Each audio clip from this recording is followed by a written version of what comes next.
गया खरी हो हमर यार मनावा तो एक बेर बात कर लगे। हो गया खरी हो हमर यार मनावा तो एक बेर बात कर लगे। हो गे सुना यारवा हो भरती पटनवा में आके मुलाकात कर लेगे। आगे सुना यारवा हो भरती पटनवा में आके मुलाकात कर लेगे। आगे चली जाइबौ छोड़ी के दुनिया विदाई अपने हाथ कर लेगे।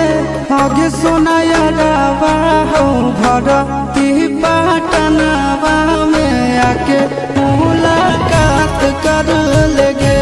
आगे सुना यारवा हो भरती पटनवा में आके मुलाकात कर लेगे।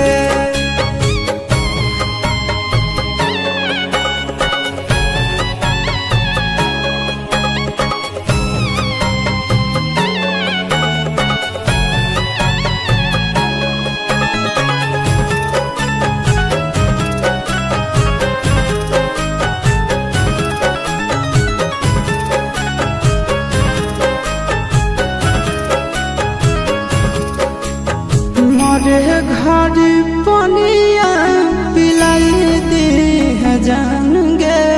कफन ओढ़ाई दी है टूटत ही जब प्राण गे। मरे घर पनिया पिलाई दी है जान गे। कफन ओढ़ाई दी है टूटत ही जब प्राण गे। आगे हमारा से तोरा जाती प्यार होता भेंट साक्षात कर लगे। आगे सुना यारवा हो भरती पटनवा में आके मुलाकात कर लेगे। आगे सुना यारवा हो भरती पटनवा में आके मुलाकात कर लेगे।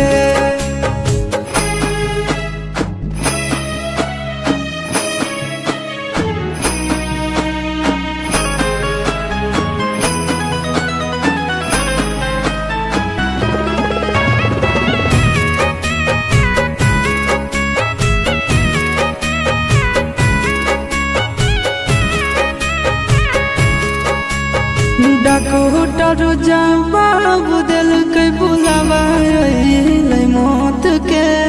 देखी के चेहरा जानू चल जाई है लौट के।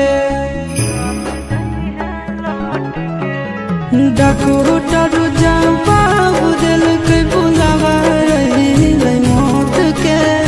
देखी के चेहरा जानू चल जाई है लौट के।